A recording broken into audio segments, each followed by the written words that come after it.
Hey guys, and welcome back to another episode of the FIFA 20 career mode. Before we get into it, I do have some unfortunate news, and that is we had a corrupt FIFA 20 career mode episode. And as you can see, I'm just showing you the results from those games where their footage got corrupted. So we had a draw against Chelsea, we beat Bournemouth, and we ended up with a win at home against newly promoted Nottingham Forest. But we're going to start off today's episode with an incredibly tough trip away to the Etihad against Manchester City. We've then got a home game against Norwich, which I'm hopeful we can win, and then away at Sheffield United at Bramall Lane, which should be a tough game. If they're anything like what they're doing in real life, that's going to be a really, really tough game. But before we get to those games, we've got a huge game away at the Etihad. Manchester City are top of the league, and I can promise you guys, make sure you stay tuned for the rest of this episode. I'm making up for that lost footage by we've got lots and lots of goals in this episode. I had a great amount of fun when I was recording this, but here we go. Manchester City, they've got all the big names. It's going to be very, very tough for us. But hopefully, we've got Iñaki Williams, so we've got a great finisher up top. So hopefully we can at least get a decent result out of this. But Manchester City attacking early on here, the ball getting into Leroy Sané, obviously playing back to Rodri as well, who's the foundation in that midfield there. And Kevin De Bruyne trying to chip the ball up there and smash it away, but the ball luckily falls to Leroy Sané and absolutely hits it on a snapshot. And it just goes past Ben Foster. I'm not sure what Kevin De Bruyne was trying there. That was incredibly cheeky from Kevin De Bruyne, trying to flick the ball up and volley it. And luckily for us, I think the ball fell to Diop, who just tried to clear the ball out to the left back. But it got intercepted by Leroy Sané for his 11th goal of the season already. He's on a bit of a barnstormer at the beginning of the season. But Manchester City really turning the screw here at the beginning of the game. And Diop getting caught in the box this time by David Silva, I think it was, or Bernardo Silva. But luckily for us, Ben Foster able to save the ball here. But 15 minutes in and we are right under the cosh. Man City have turned up in the beginning of this game. So we're definitely going to have to be at our utmost here as Diop gives the ball away again, this time to Sané. But the ball's cleared up there by, not sure who that was in defence. Maybe it was... not sure who that was actually, but we've got the ball away on the break. More importantly, Ismaila Sarr bearing down on goal, and he gets the ball and he strikes it past Ederson. We've been absolutely under the cosh for the first 20 minutes, but Ismaila Sarr showing what he can do in the game. Obviously in real life ruining my team Liverpool, but in the game being a huge play for us. That fantastic pace on the break. The Man City defenders were getting nowhere near him, and then he had the composure to slot the ball there past Ederson. And after kind of doing nothing really in the first 20 minutes from an attacking perspective, we've gone and got an equalising goal. We could have easily conceded just a couple of minutes ago, but we led the breakaway, and Ismaila Sarr there with his pace. But the ball played out again from the back from Ben Foster, even though we've been caught a few times, not deterring us, as Gerard Deulofeu turns nicely, getting the ball down the line to Reguilon, who's one-on-one with Thomas Muller. He should be able to beat him. He gets the ball in the box. Iñaki Williams scuffs his finish, but it does, fortunately for us, bounce over Ederson. And Iñaki Williams brings out the Gomis Panther celebration.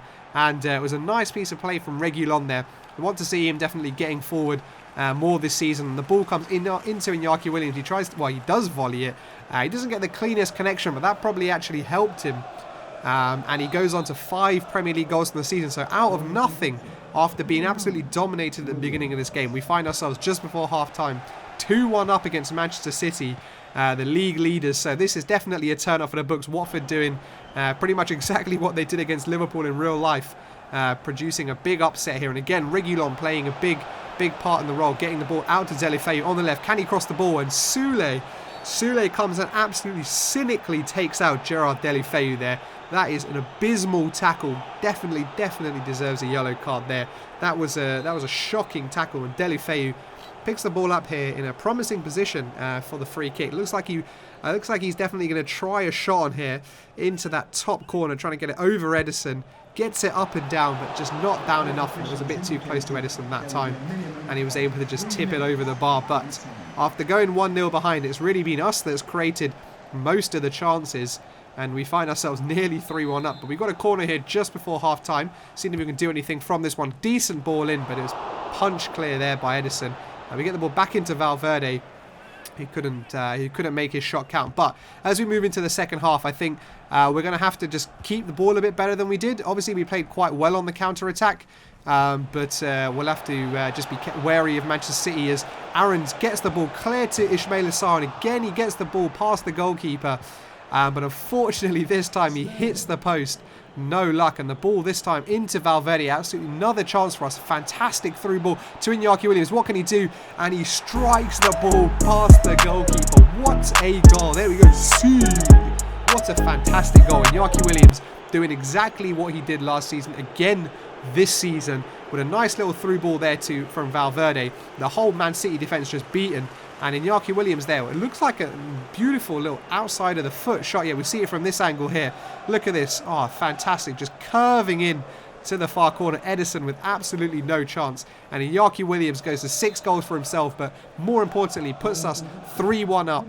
And I think it's going to be time for us to batten down the hatches now. Didn't expect us to be 3-0 or 3-1 up away at the league leaders. But Man City, I'm sure, will come back. And João Cancelo steaming down the right wing, crossing the ball in, and Aguero getting in front of Diop, I think it was that time, and planting a header in and making it 3-2. So just as I was talking about battening down the hatches, Manchester City come break down the other end. Cancelo with a good run, and Aguero getting in front of the defender. I think Cabaselli, I think it was, and yeah, 3-2. So it's got squeaky bum time for us all of a sudden now, and Manchester City breaking again here, crossing the ball into the box, but cleared. But it's not cleared completely. The ball comes back into Kevin De Bruyne, and he's made it 3-3. Oh my God. So disappointing. We had the ball. We didn't clear the ball. I think it was Cabaselli who didn't clear the ball. It came out to Aguero, and he just played the ball into Kevin De Bruyne, who on the turn got the ball past Ben Foster, and from being 3-1 up not only 15-20 minutes ago, we find ourselves 3-all with about 15 minutes to play. And yeah, I think this was at the time where, in hindsight, I think I should have just gone ultra defensive and stuck everyone back. But I don't think we can be too defensive here, as Cabaselli getting pinched on the halfway line by Aguero. Diop coming and clearing it up, but Cabaselli losing the ball yet again into Raheem Sterling and then into Aguero on his left foot, and he has made it 4-3. We were saying we had to be careful. They'd come back and they'd got 2 goals, and they'd gone and got their 3rd goal to make it 4-3 to Manchester City. All of our hard work undone by some poor defensive mistakes, giving the ball away in stupid positions. In the first half, we saw that a couple of times, giving the ball away.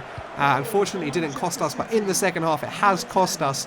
And although we were 3-1 up, we now find ourselves 4-3 behind with very little time remaining. And we weren't able to create any more chances, and there is the final whistle. And what a gutting defeat. We were 3-1 up with about half an hour to play, and we've lost that game 4-3. And I guess that's what makes Manchester City top of the table team. But we're going to jump straight into the next game. Like, that game was so disappointing. But Norwich next up. Hopefully this will be a positive win back in front of the Hornets fans. Hopefully this game we can score as many goals as we did, but make sure we don't concede. But Norwich here on the attack at 20 minutes in. Jamie Vardy, who's obviously made the switch to Norwich, trying to square the ball there. And another defensive error, giving the ball away again. We've done that so much, and this time luckily we were able to get away with it, and it's been able to set us away on a break here. Ikone getting the ball into Delafeu. What would he do? Would he shoot? No, he squares the ball to Iñaki Williams, who gets yet another goal. He got 2 in the last game, and a 3rd for him in this game of the episode. Iñaki Williams just being an absolute boss.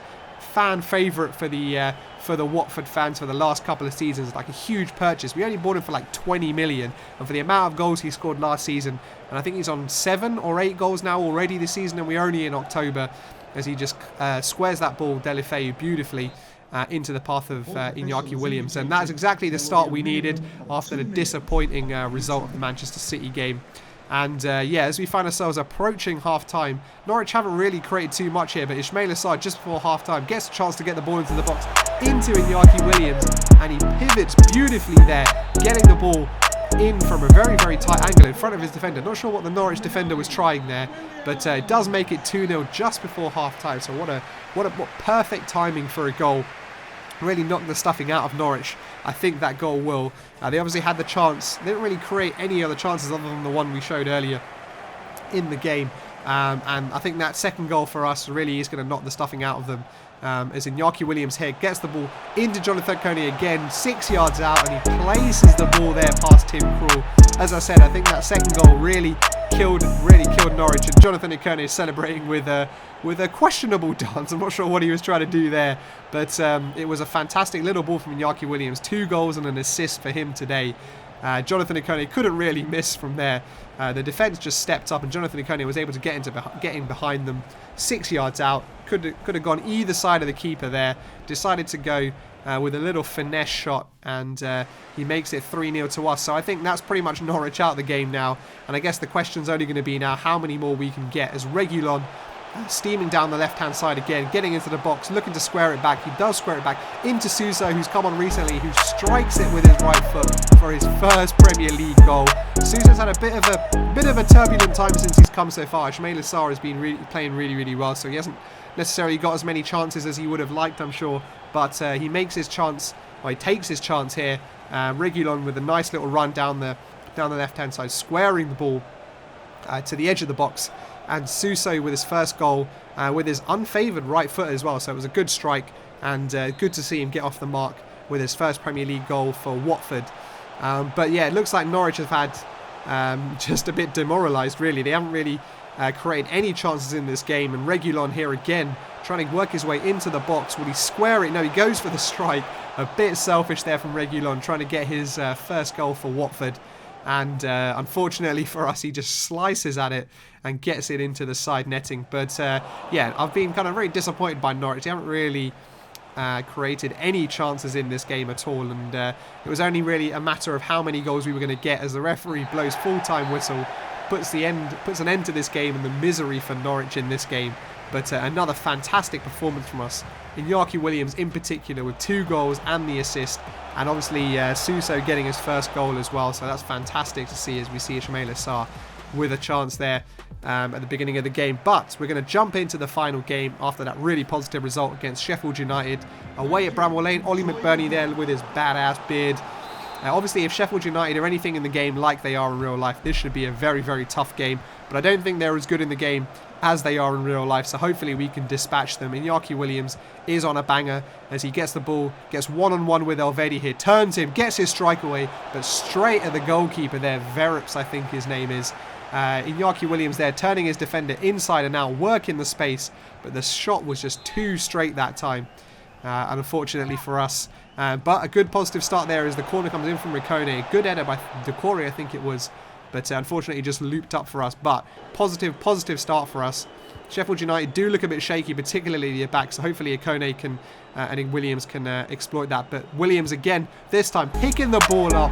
And an absolute peach. What a peach. Top bids. Yeah, there we go. You're welcome. You're welcome with the Bobby Firmino celebration in Iñaki Williams. What a fantastic finish. Picks the ball up again. I think it was against Elvedi again. Turning his defender. This time setting the ball out on his right foot and setting it right in the top bins, making sure the keeper has no chance this time. And that is 9 Premier League goals from Iñaki Williams. He started off the episode with 5, I think, or even 4, and is already up to 9. He's had an absolutely banging episode. So many of the goals from this episode have been scored by him. And he's just proving to us once again how important he is to this Watford team. But Sheffield United breaking here as we give away the ball again sloppily in defence. Osborne trying to get his cross into the box, but it was just over McBurney, I think it was. And Ben Foster distributing the ball very quickly out to Jared Delafeu, seeing if we can get another counter. But Iñaki Williams not able to control the ball that time. But the Sheffield United players have given the ball back to Iñaki Williams. There's a bit of pinball happening here. Iñaki Williams picks the ball up here. Step over past the defender. Will he go across the goalkeeper? No, he goes to the near post. Iñaki Williams goes to the near post and gets his second goal of the game. And carries on this ridiculous vein of form. Like, he's been on a madness. Like, how is the goals he scored in this episode have all been fantastic. Look at that one. Beautiful. Step over past the defender. Maybe the defender thought he was coming on his right foot, but this time Iñaki Williams takes it on his left foot, takes a driven finish, saw the space at the near post. Keeper had no chance again. And Iñaki Williams moves on to 10 Premier League goals this season. Bearing in mind we're only in October, showing how great of a start of the season he's had. And it doesn't look like anything stopping here as Ismaila Sarr again on the attack for us. Much like Norwich, Sheffield United haven't put up much of an attack at all. As Jonathan Ikone gets the ball here, turns his defender and slots the ball past, and we make it 3-0 before half-time. That was abysmal defending again from the Sheffield United defenders. Ikone just able to turn his man there with making it look very easy there, Jonathan Ikone. Woo. This has been a very nice episode for Goss. If that Man City game had gone our way, this would have been an absolutely fantastic episode. But nevertheless, we're 3-0 up at half-time, which we cannot complain about. And as we move into the second half, I think similar to the Norwich game, it's just going to be about how many goals we can get and if we can get Iñaki Williams his hat-trick. So that will be the main objective of this game as Valverde picks the ball in, plays a beautiful through ball to Iñaki Williams, who dinks the goalkeeper. Dinky. What a fantastic ball there from Valverde. And Iñaki Williams gets the little dance away. You deserve that dance, Iñaki Williams. What a hat-trick. One fantastic cold shot from outside the box. Another one left foot drive past the goalkeeper. And this one, a beautiful little dink. The keeper comes out, commits himself, and Iñaki Williams just dinks the ball over him. Watch this in slow motion. The dink maybe didn't look like the right option when the goalkeeper came out, but he dropped to the floor, and that takes Iñaki Williams to 11 Premier League goals this season. And he must be up there with the best strikers in the Premier League. And that was kind of about it, really. We kind of took our foot off the gas a little bit after that fourth goal. And yeah, another fantastic game for Iñaki Williams as he picks up the match ball there.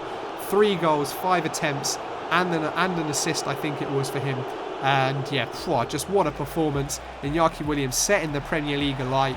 Wouldn't be surprised if in January we get some big offers from some clubs for Iñaki Williams, but I have no plans of selling Iñaki Williams whatsoever. But before we end this episode, we're going to have a look at the table. We lie 7th with 24 points. We are about 5 or 6 points, or 7 points, away from the top 4. But I'm definitely targeting the Europa League places, I think, in this season. And if we're lucky, if we get a good run going, maybe we can target 4th position. But obviously Man City's still top of the league, and we're going to have a look at the scoring charts as well. And Iñaki Williams goes up there with Ciro Immobile and Leroy Sané with 11 goals from 13 games. Really fantastic performance, and we don't really have any other scorers in the top scoring list, so it shows how reliant we are on Iñaki Williams. And on the assist list, no one really creating too many assists. Jonathan Ikone with a bit more of a reserved role this season, but Doucouré with 3 assists is on the list. So we have been doing okay in that sense. But I hope you guys enjoyed this episode. This was goals galore. It was great fun to play. I hope you guys enjoyed the episode too. But thank you guys for watching. Make sure you're subscribed if you're not already, and I'll catch you on the next episode.